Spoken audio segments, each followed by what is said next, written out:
seria assim: onde está o Senhor Deus de Elias? Certo? Hoje, o tema do momento, ou a palavra de ordem agora, que nós vivemos no mundo, que mais nos debatemos, é crise. Né? Nós temos, seguidamente, visto os nossos políticos desacreditados e em crise, sequencialmente atacados, desmoralizados e postos sempre em turbilhão. Nós temos sucessivamente passado por períodos onde a Igreja do Senhor ela é constantemente atacada, onde o Evangelho ele é constantemente atacado, onde aquilo que nós aprendemos e onde aquilo que nós temos como base da nossa formação atacada, a nossa família ela é atacada, a estrutura familiar está sendo atacada, a instituição pai está sendo atacada. Estamos vivendo hoje num mundo onde tudo que tem como base, tudo que temos como alicerce de nossa sociedade, alicerce de nossas famílias, alicerce de nossa igreja, está sendo intencional e constantemente atacado. Então, a palavra de ordem seria crise. Mas o interessante é que a gente pode acabar caindo na impressão de que nós sofremos muito, que nós estamos passando por um período muito difícil, que nunca houve crise como hoje. Mas tanto a palavra crise quanto o conceito de crise não são temas novos. Não é uma palavra nova, não é uma situação de sociedade nova. O texto que nós acabamos de ler agora aqui nos começa a nos discorrer acerca de um homem. Seu nome era Elias. E o texto começa de uma maneira muito interessante, porque ele começa dizendo assim: então Elias, o tisbita, da província de Gileade, ou seja, Elias, um homem sem grandes procedências. A Bíblia não discorre a nós a respeito de Elias, filho de fulano, sobrinho de ciclano. Não nos fala a respeito de Elias sendo um homem, Elias formado e transcorrendo um curso tal. Não nos fala também que Elias proveniente de uma cidade, de uma região muito proeminente. Inclusive, a cidade de Tisbita é uma cidade muito, muito pequena. Inclusive, se a gente botar no mapa, a gente nem consegue achar. É até difícil de encontrar. E o texto começa nos dizendo a respeito de um homem sozinho, proveniente de uma cidade muito pequena, um homem sem grandes adornos que os trouxessem até lá, grande curso e grande pompa e circunstância, com grande nome até lá. E a Bíblia começa nos contando a respeito de um homem, que a primeira ação desse homem foi se encontrar com o rei Acabe. E como primeira ação da vida dele, foi se encontrar com o rei Acabe e, já de cara, conversar com o rei. E transpor ao rei aquela palavra que Deus tinha para transpor para ele. Mas para que nós possamos entender um pouco mais de quem era Elias, e principalmente da situação onde Elias se encontrava, agora é o seguinte: a nossa Bíblia tem um índice remissivo no início da Bíblia, tá certo? Aquele onde você quer abrir no livro de Daniel, por exemplo, você vai lá, olha a página e vai no livro de Daniel. Aqueles que quiserem e não souberem os livros de cor, se quiserem abrir lá, este é o momento. Porque agora eu vou com os irmãos, de maneira bem breve e resumida, apresentar a história do povo até Elias. Muito bem? Então, o Velho Testamento, nós temos os 5 primeiros livros são Gênesis, Êxodo, Levítico, Números e Deuteronômios. Esses livros conhecidos como sendo os Pentateucos. Muito bem? Tendo como primeiro livro dos 5, o livro de Gênesis, tá certo? E este livro, como o próprio nome do livro diz, o livro de Gênesis, o livro que traz a nós a história, a Gênese, tá certo? O cerne da palavra, Gênesis. Então, no livro de Gênesis, Deus nos conta a respeito da criação. Deus nos conta a respeito de como todas as coisas foram feitas. Deus nos conta o início do mundo, o início da nossa existência. Depois nós temos o livro de Êxodo, Levítico, Números e Deuteronômios. Esses 4 livros tratam a respeito do êxodo do povo, da escravidão, até a caminhada em direção à Terra Prometida. Começando, então, pelo livro de Êxodo. Êxodo rural, saída do povo, da escravidão em direção a terra prometida. Depois nós temos o livro de Levítico, Números e Deuteronômios. Livros esses que nos tratam mais ou menos a respeito da... obrigado, João. Livros esses que nos tratam a respeito do culto, Números a respeito do número do povo antes do início da jornada e ao final da jornada, e o livro de Deuteronômios, o livro onde então nós conseguimos ver as últimas diretrizes, as últimas orientações, as últimas normativas passadas por Moisés ao povo, antes então de Moisés subir ao monte e morrer, tá certo? Moisés, por um pecado que cometeu, não teve a graça de estar chegando à terra prometida. Deuteronômio, qual é o próximo livro que vem depois do livro de Deuteronômio? Josué. Pois uma vez que Moisés agora não conseguiu concluir a jornada até chegar à terra prometida, foi deixado ao povo então agora um sucessor a Moisés. Este era então Josué. Muito tranquilo, né? Josué. Depois nós temos o livro de Juízes. Pois uma vez que o povo agora tinha chegado então na terra prometida, então agora se montou o reinado de Israel, o povo de Israel. A sociedade se formou. E nesta sociedade eles tinham um rei. Quem era o rei do povo de Deus? Deus. E este povo, cujo rei era Deus, tinham homens levantados no meio do povo, juízes, responsáveis por estar tratando de problemas da sociedade, como toda a sociedade tem seus problemas. Então, o povo de Deus, que agora estava na Terra Prometida, e viveu agora o período dos juízes. Nós estamos agora com o povo na Terra Prometida, vivendo o período dos juízes. Deuteronômio, Josué, Juízes. Temos o livro de Ruth, que nos conta a história de uma mulher. Depois nós temos o livro de Samuel, de 1º e 2º Samuel. E aí é muito fácil, sabe por quê? Porque nós temos o livro de 1º e 2º Samuel. Qual é o livro que vem depois de 1º e 2º Samuel? É o livro de 1º Reis. Aí eu vou perguntar o seguinte para vocês. Acabei de dizer que nós estávamos vivendo, o povo de Deus vivia no período dos juízes. Ao adentrarmos no livro de Reis, deixamos de viver no período dos juízes e passamos então a viver no período dos reis. Quem foi o último juiz? O homem cujo nome está antes do livro de Reis. Quem foi o último juiz? Samuel. Então, muito fácil. Então, tínhamos Deuteronômio, Josué, Juízes, Ruth, 1º e 2º Samuel. Samuel foi o homem, então, designado por Deus para estar escolhendo o primeiro rei de Israel, Davi. Antes de Davi, o rei que assumiu o trono de Israel, porque o povo de Deus, por uma questão de pequeneza de coração, tinha inveja dos povos vizinhos, que tinham um rei carnal, enquanto Deus deles, o rei deles, Deus não era um rei carnal. E o povo, então, elegeu o seu primeiro rei, não tendo sido este o rei escolhido por Samuel. Este rei escolhido pelo povo, o rei Saul, era alto, bonitão, fortão.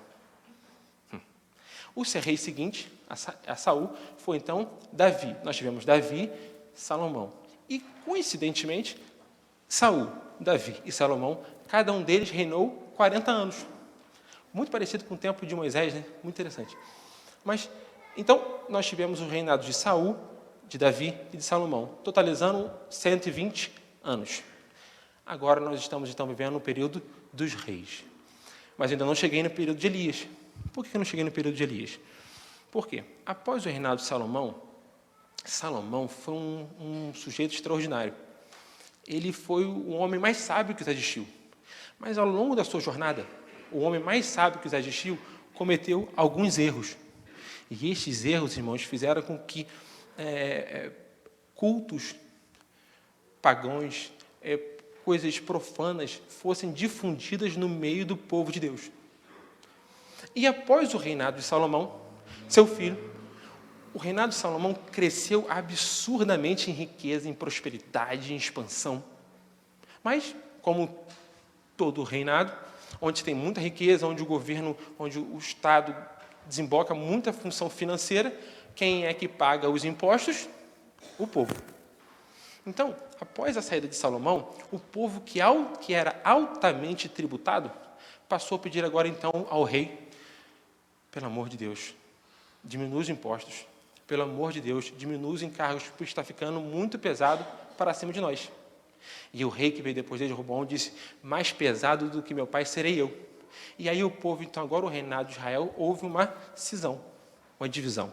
Agora nós temos o reino do norte, que das 12 tribos, 10 tribos ficaram em cima, e nós temos agora o reinado do sul, com 2 tribos. O reino do norte, agora com Jeroboão, digamos assim, o comandante dessa revolução, tá certo? Este agora, então, o reinado do norte, com 10 tribos, deu início agora a um período do reinado do norte de Israel, onde houveram 8 dinastias à frente, um total de 19 reis. E dos 19 reis, irmãos, nenhum rei serviu ao Senhor. Nenhum rei serviu ao Senhor. Nenhum rei se prostrou ao Senhor. Nenhum rei teve os ensinamentos e o amor e a palavra do Senhor como centro de sua vida. E o rei Acabe, agora nós chegamos em Elias, o rei Acabe desses 19 reis foi considerado o pior de todos os reis. E aí, quando eu disse para os irmãos, alguns minutos atrás, que a gente tem por impressão achar que nós passamos num período de muita crise, que nós temos por impressão de que nós estamos vivendo numa sociedade que nos traz muitas dificuldades. Eu acabei de mostrar para os irmãos que o profeta Elias estava inserido neste contexto de uma sociedade dividida, de um povo pagão, um povo que não tinha a palavra do Senhor mais como centro, nem como meio, talvez um pouquinho de pessoas cultuavam o Senhor, e aparece um homem sozinho, de uma cidade pequena, que ninguém sabia. Elias, filho de quem? Elias que foi direcionado para cá por quem? Elias que está aqui amando de quem? Um homem sozinho, de uma cidade pequena, agora chega para o pior de todos os reis e diz assim: rei, olha só, não vai cair nem orvalho, nem vai chover, segundo a minha palavra. Interessante é o seguinte, que a Bíblia, se nós continuarmos lendo aqui, capítulo 17, versículo 1, termina dizendo assim: não haverá, senão segundo a minha palavra. E nós continuamos lendo os capítulos de reis, e nós não encontramos um embasamento para onde Elias tirou isso. Mas em Tiago, capítulo 5, 14, Tiago nos conta então que Elias fez isso porque ele estava sendo direcionado, porque Elias orou ao Senhor e, dirigido pela oração ao Senhor, Elias foi então ao encontro do rei e transmitiu ao rei a palavra do Senhor. E agora então nós vamos dar entrada à nossa mensagem como sendo o primeiro passo para respondermos a nossa pergunta: onde está o Deus de Elias?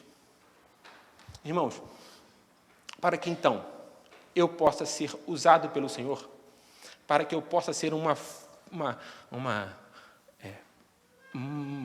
máquina de ação, para que eu possa ser atuante na palavra do Senhor, antes de eu ser ação, eu tenho que ser oração. Eu torci para que vocês completassem a palavra antes de eu falar.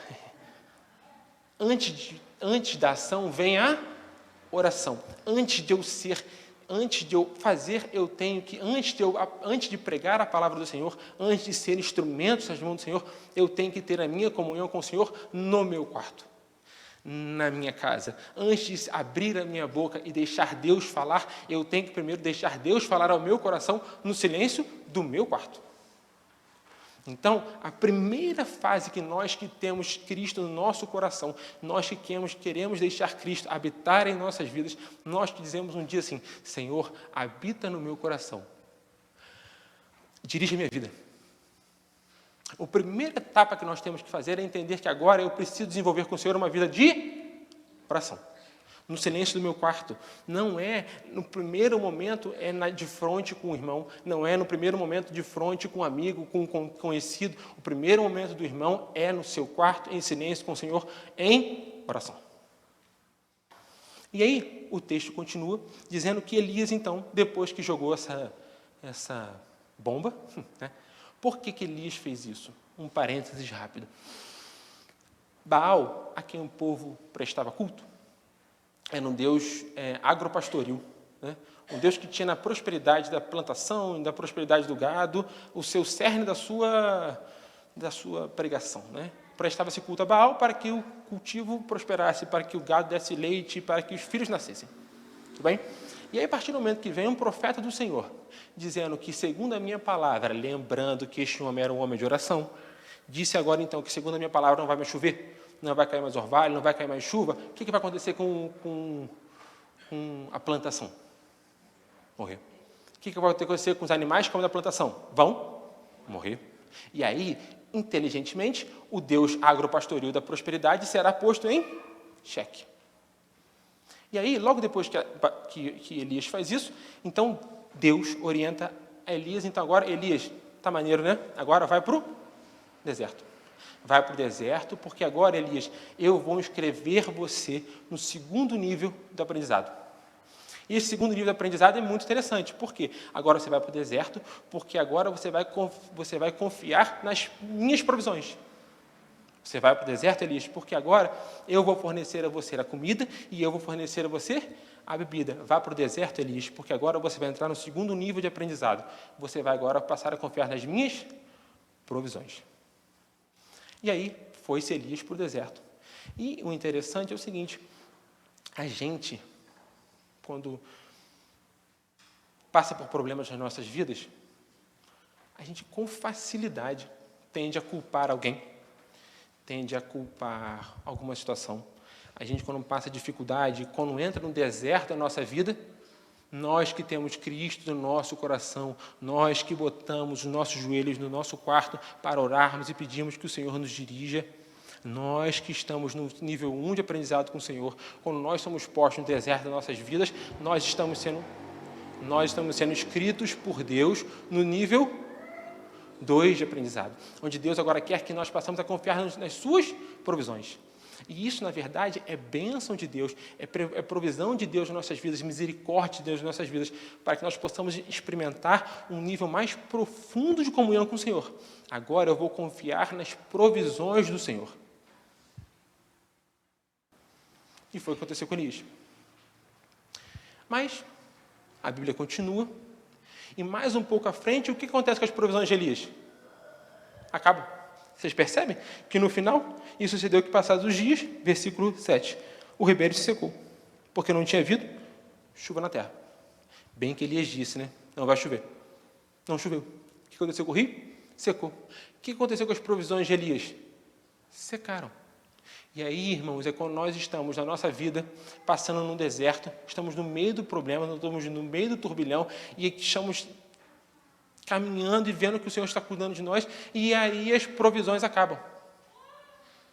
E aí, irmãos, neste momento, é Deus nos escrevendo no nível 3, onde nós agora não vamos mais confiar nas provisões, agora nós vamos confiar no provedor. E foi o que aconteceu na vida de Elias, e é o que Deus quer fazer nas nossas vidas. Deus quer que nós experimentemos uma vida cada vez mais próximas dele. E a partir dos momentos que vai ser nos postos do deserto, as provisões irão chegar. E se as provisões não chegarem, nós temos que saber que muito maior do que as provisões é aquele que é o provedor, a quem tudo sai e a quem tudo convergirá. De tudo ao que tudo sai e ao que tudo converge. O provedor, Deus. Então, neste momento, Deus estava inscrevendo Elias no nível 3 de aprendizado. Agora, Elias, eu vou te ensinar que maior do que as provisões, maior do que os desafios da sua vida, sou eu. Eu sou o provedor. Muito bem. Então, Elias agora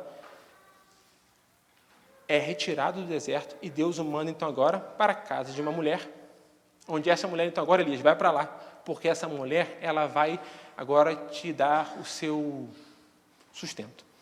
E, irmãos, é o seguinte,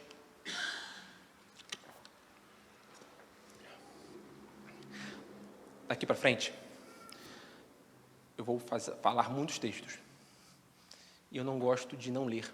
Mas, infelizmente, pelo tempo que temos, não vai dar tempo de ler tudo. É bom, porque faz com que todos nós chegamos em casa depois e tenhamos que ler tudo. Show? Então, depois que Deus inscreveu Elias no nível 3 de aprendizado, depois que Deus aplica nas nossas vidas o nível 3 de aprendizado, então agora Deus então chamou Elias, então agora Elias sai daí, porque agora eu vou te mandar para tal lugar, porque agora a mulher vai então te fornecer as suas provisões. E Elias saiu, e ao chegar na casa da mulher, a mulher estava passando o quê? Necessidade, fome. Então Elias sai com fome do deserto para chegar na casa da mulher, para encontrar uma mulher com fome. E aí é o Senhor dando a Elias e nos dando a oportunidade de sermos usados como instrumento do Senhor para estar realizando um milagre na vida da mulher e na nossa vida. E Elias foi usado e transferiu a bênção do Senhor para a casa daquela mulher, onde conseguiu para ela um milagre da provisão, onde o alimento não parava, os jarros não paravam de encher, e o alimento para a mulher, Elias chegou naquele momento. Só que, irmãos, Elias era o quê? Um profeta. E quem eram os profetas do Senhor?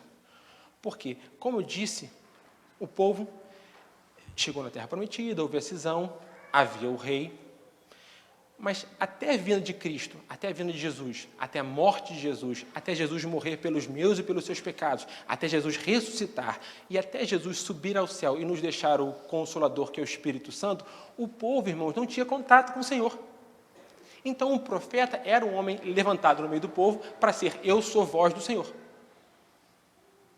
Porque Deus falava ao coração de Elias. E este é um detalhe, irmãos, muito interessante. Por quê? Deus pode falar no meu coração hoje? Sim. Por quê? Porque Jesus já veio, já morreu pelos meus e pelos seus pecados e já me deixou um consolador. Então basta simplesmente que eu peça com toda a sinceridade de coração e todo o clamor do meu coração: Senhor, habite na minha vida, Senhor. Dirija a minha vida. Traga o Teu Espírito Santo para o meu coração e dirija então agora a minha vida. E fale e ouça as minhas orações. O que no período de Elias não podia acontecer. Então, irmãos, a categoria de Elias, que era no período dele um ouvinte e um comunicante com o Senhor, também se enquadra a todos nós aqui esta noite. Todos nós somos potenciais comunicadores com o Senhor. Porque o Espírito Santo de Deus habita no meu coração, basta simplesmente eu querer. Então, para que eu ouça ao Senhor e fale com o Senhor e seja usado pelo Senhor como Elias foi, basta simplesmente hoje que eu queira. Então, quando eu disse aos irmãos que nós somos inscritos na mesma escola cujo Elias foi escrito, porque Elias tinha a bênção e o privilégio que todos nós que cremos e pedimos ao Senhor temos em nossas vidas. E agora, então, Elias, formado no nível 3, passa agora pelo Senhor o seguinte: Elias, formou? 1, 2 e 3, entendeu? Eu sou o provedor, eu sou o Deus, eu sou a fonte, de mim sai e de mim volta. A mim todas as coisas provêm, de todas as coisas que eu vejo. De Deus, irmãos, todas as coisas provêm e de todas as coisas dependem. E aí, irmãos, Elias passa então a ser chamado pelo Senhor para estar então verdadeiramente iniciando a sua jornada. Capítulo 18, um pouco mais à frente, a partir mais ou menos dos versículos, 5, 6 e 7, então a Bíblia começa a nos contar a história de que Elias voltou e encontra então com um dos funcionários do rei Acabe. Tá bom? Se eu não me engano, Obadias. Isso mesmo, Obadias. Se encontra com um dos funcionários do rei Acabe, Obadias. E no meio do caminho, Elias agora, que chamado pelo Senhor, agora volta, Elias, que agora eu quero você em ação de novo. Ele encontra com Obadias. Encontrando com Obadias, Elias manda o seguinte recado ao rei Acabe por intermédio de Obadias. Obadias, vá ao rei Acabe e conte para ele que Elias está de volta. Elias, aquele mesmo que tinha ido na presença do rei, tinha dito, não vai chover e não vai cair orvalho. Agora, então, o recado é passado ao rei Acabe e o rei Acabe, então, se encontra com Elias. E a primeira pergunta que o rei Acabe faz a Elias está, acho que no versículo 15 ou 16, ele vira para, versículo 17, irmãos, ele vira para Elias e pergunta, Elias, é você o propagador dessa confusão no meu reino? É você o rodeador dessa confusão que está acontecendo no meu reino? Você, Elias, é o culpado dessa desgraça, dessa miséria que está acontecendo no meu reino? E aí Elias vira para Acabe com a autoridade de quem se ajoelha no seu quarto, com a autoridade que pede que Deus dirija a sua vida, com a autoridade que sabe que Deus vai dar as provisões, mas que muito maior do que as provisões é o fornecedor, ele é o provedor. Elias vira para Acabe e diz assim, não, Senhor, a culpa do reino estar passando por esta miséria, a culpa do nosso povo estar passando por esta miséria, a culpa, irmãos, da nossa geração está passando pela crise que está passando, é o pecado.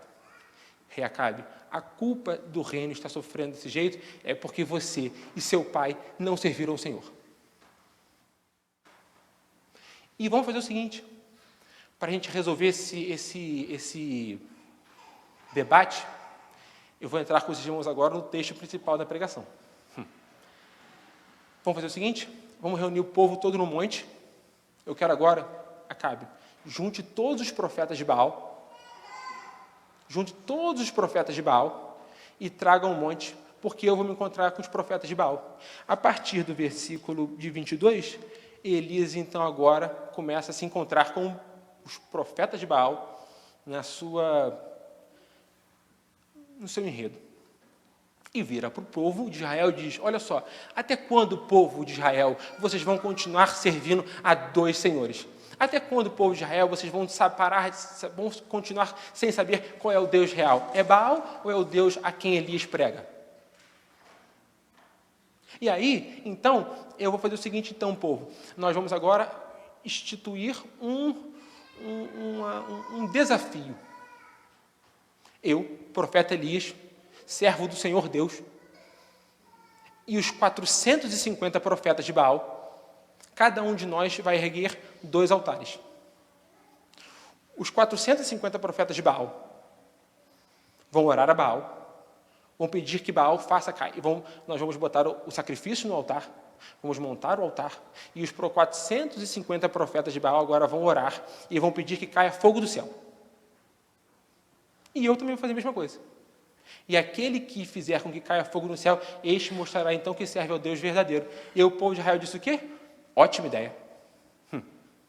E aí, entra um momento da história da Bíblia aqui que eu acho muito interessante. Meus irmãos, por quê?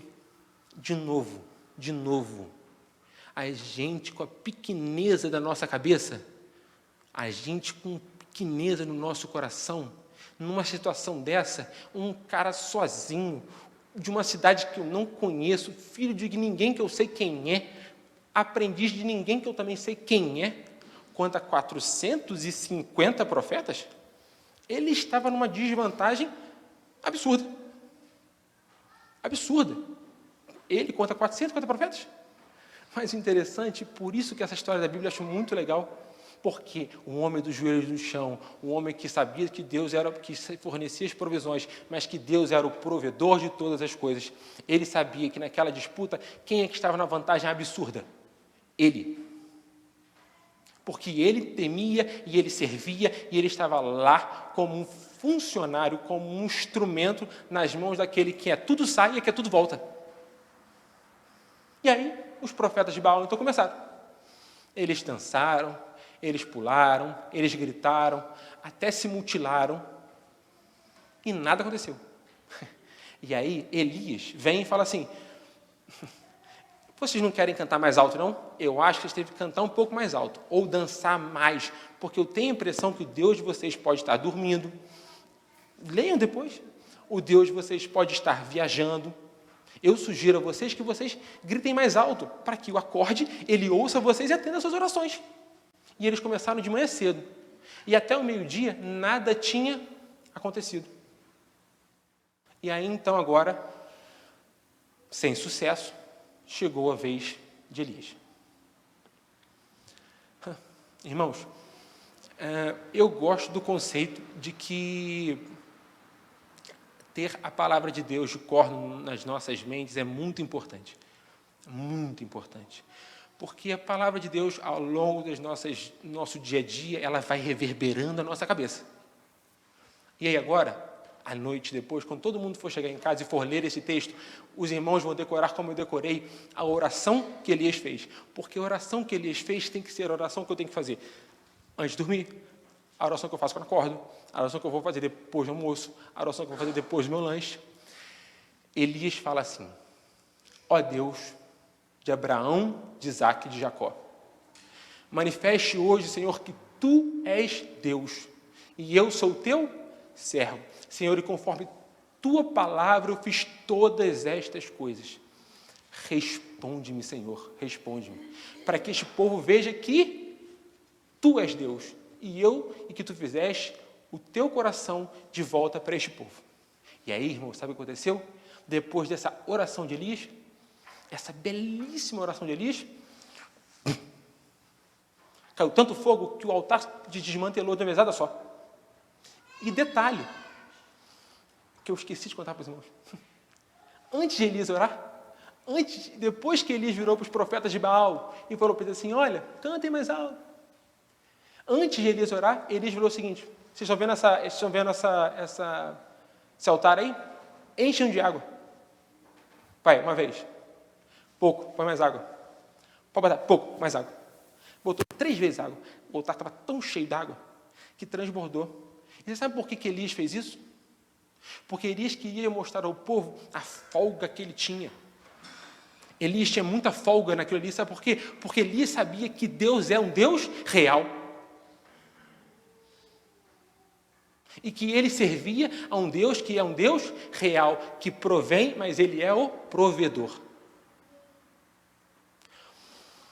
Ó Deus de Abraão, de Isaque e de Jacó. Sabe o que acontece? Elias sabia o nome, o sobrenome e o pós-nome. Elias conhecia a história do povo de Deus. Elias lia a Bíblia. Elias não conhecia um Deus romântico, Elias conhecia o Senhor. E quando Elias começa a sua oração, ele diz: o Deus de Abraão, o Deus de Isaque, o Deus de Jacó, o Deus que prometeu, o Deus que cumpriu. Manifesta agora, Senhor, que Tu és Deus, que Tu fizeste todas as coisas, Senhor, que todas as coisas provêm de Ti, que o Senhor fez todas as coisas, criou os animais, criou a terra, que o Senhor criou a mim e que o Senhor me sustém, porque o Senhor é o provedor. E eu sou o Teu coajudador, e eu sou o Teu emissário, e eu sou o Teu general, e eu sou o Teu servo. E conforme a Tua palavra, eu fiz todas essas coisas. Então, Tu és Deus e eu sou o Seu servo. E conforme a Tua palavra, Senhor, que eu conheço, irmãos, profeta Elias, eu, Leonardo, o irmão, Deus habita no coração do irmão se o irmão quiser. O Espírito Santo de Deus habita no coração do irmão se o irmão quiser. E aí, irmãos, mostre para este povo hoje que Tu és Deus, Senhor. Mostre para Petrópolis hoje, Senhor, que Tu és Deus. Mostre para a segunda igreja, Senhor, que Tu és Deus e eu sou Teu servo. E conforme a Tua palavra, eu fiz essas coisas. Então não fui eu que fiz, foi o Senhor que provês, porque o Senhor é o provedor. E conforme a Tua palavra que me ensinou, eu realizo essas coisas. Agora responde-me, Senhor. Por favor, responde-me. Para que todos vejam como é que eu sou bom. Responde-me, Senhor, responde-me, para que este povo veja que Tu és Deus. Então, eu vou acordar amanhã de manhã e vou dizer assim: Senhor, manifeste hoje que Tu é Deus e que eu sou o Teu servo. E conforme, Senhor, a Tua palavra que eu vou conhecer e que eu já conheço, eu vou conhecer cada vez mais, Senhor, eu quero fazer todas essas coisas. Por favor, Senhor, responde-me, para que então eu exerça a principal função que nós temos, que é a função de mostrar a esse povo que Tu és Deus. E aí, um pouco mais à frente, na vida de Elias, obviamente, se criou-se uma situação obviamente favorável. Assim, não, na hora foi completamente comprovado que Elias servia a um Deus que era real. Os profetas de Baal.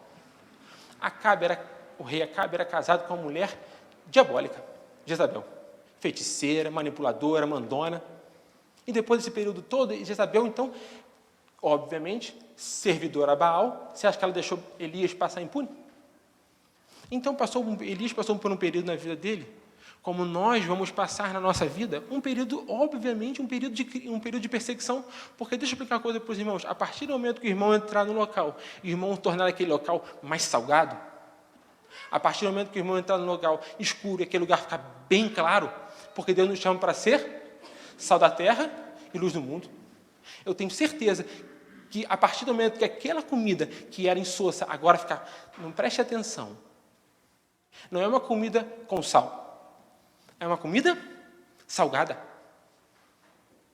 Não é um ambiente com luz. É um ambiente muito claro. Porque eu não quero tornar essa comida palatável. Eu quero tornar essa comida salgada. A partir do momento que o irmão deixar Deus atuar na vida do irmão e a vida do irmão incomodar, porque a vida do irmão dirigida por Cristo, ela vai incomodar aqueles que não têm Cristo no coração. Essa é a intenção. Essa é a intenção. porque vai incomodar, e aí o irmão, por muitos, vai ser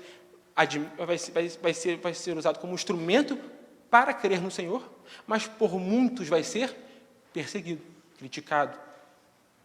Crise na igreja, irmãos. Crise na família. Desconstrução das bases da igreja. Desconstrução, irmãos, da base da família. E aí, assim como aconteceu com o profeta Elias, que tinha comunhão com o Senhor, vai acontecer com a minha vida e com a vida do irmão, que tem comunhão com o Senhor. E aí a vida de Elias continua. E Elias, então, agora, ao fim de sua jornada, é instruído pelo Senhor a escolher um sucessor. Eliseu. Fácil de gravar, né? Elias, sucessor, Eliseu. 2 Reis, capítulo 2, começa a contar, então, agora, o final da vida de Elias. Então, Elias agora foi, junto com Eliseu, para o monte. E neste monte, irmãos, a Bíblia nos conta que Elias foi erguido ao céu por um turbilhão, um furacão, uma carruagem de fogo carregou Elias até o céu. E foi uma coisa tão impressionante que Eliseu, sucessor de Elias, aquele que estava com Elias durante muitos anos, quando Elias viu aquilo, a Bíblia nos conta que ele fala assim, ai, meu pai, o que está acontecendo de tão magnífico que foi toda aquela situação? E aí, irmãos,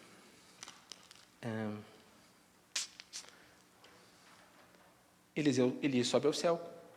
Eliseu agora em posse da capa de Elias, porque Elias deixou a capa dele com Eliseu como um símbolo da sua sucessão.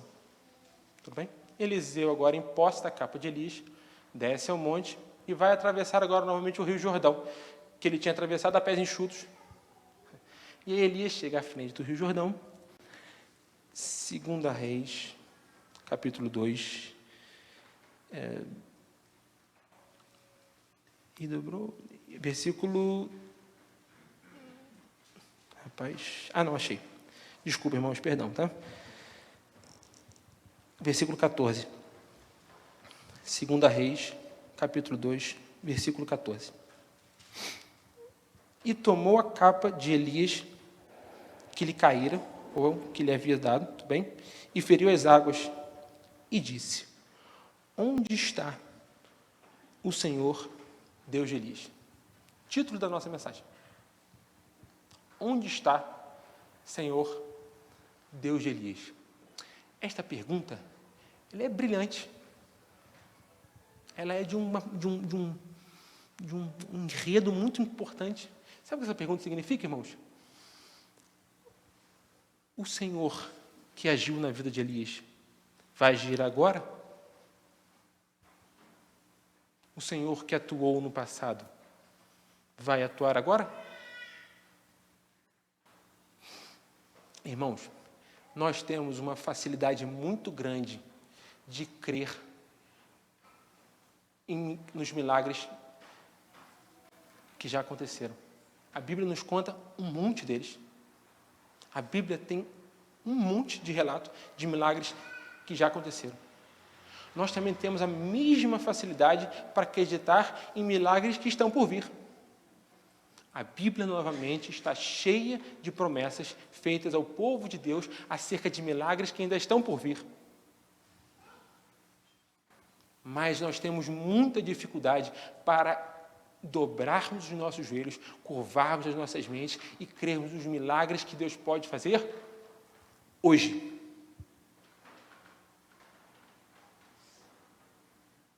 E parece, irmãos, que vivemos o sermão de Marta. O sermão de Marta foi uma criação minha agora. O sermão de Marta, que Jesus vai ao encontro de Marta e Maria. Lázaro tinha morrido. E aí, Marta vira para o Senhor, para Jesus, e fala assim, Jesus, poxa vida, se você tivesse chegado aqui há pouco tempo atrás, o Senhor teria encontrado Lázaro vivo.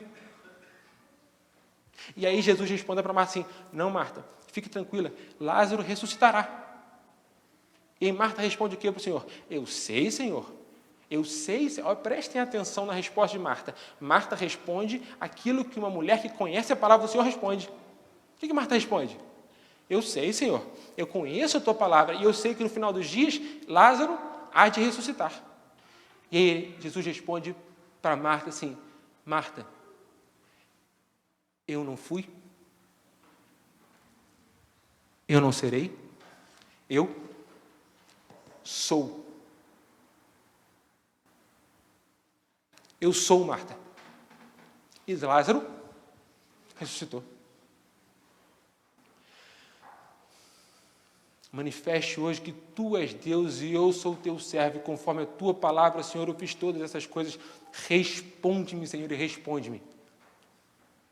Porque eu creio num Deus que fornece, mas Ele é o fornecedor. E Ele não vai fazer, Ele não fez, Ele não fará. Ele faz. Assim como Deus fez na vida de Elias, porque Elias só tinha uma coisa: Deus no seu coração, a oportunidade, a bênção de se comunicar com o Pai, e com isso ele foi usado como instrumento nas mãos do Senhor. Elias não tinha, irmãos, desculpem, nada que eu não possa ter, que o irmão não possa ter. Basta simplesmente que eu diga: Senhor, Deus de Abraão, de Isaac e de Jacó, manifeste hoje que tu és Deus e eu sou teu servo. E não fez e não fará, faça. Use a minha vida para que eu seja um instrumento nas tuas mãos. Então, Senhor, responde-me, para que este povo que vive em crise, para que esta Petrópolis que vive em crise, para que este Brasil que vive em crise, para esta minha família que vive em crise, para meu trabalho que vive em crise, veja que tu és Deus. Amém. Então, eu vou mudar um pouco a pergunta. Não se trata mais onde está o Senhor Deus de Elias, tá? Onde está? Onde estão os Elias de hoje?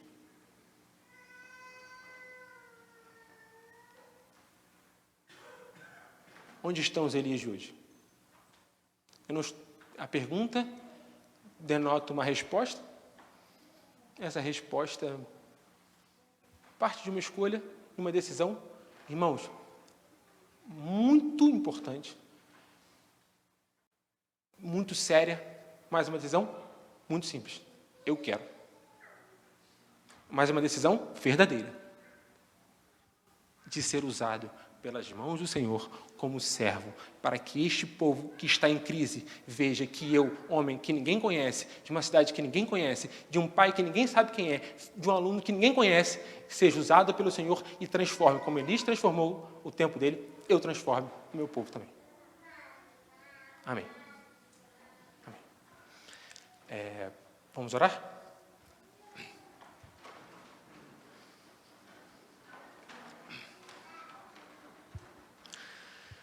Senhor Deus, nosso Pai, muito obrigado por esse dia, obrigado pela oportunidade que temos de estar na Tua casa, obrigado pela oportunidade que temos, Senhor, de estudar a Tua Palavra.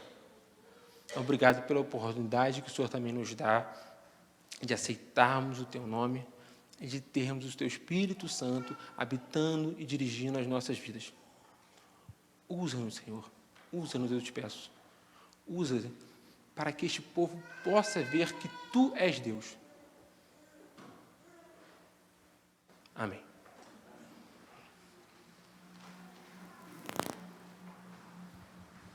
Eu passo a palavra.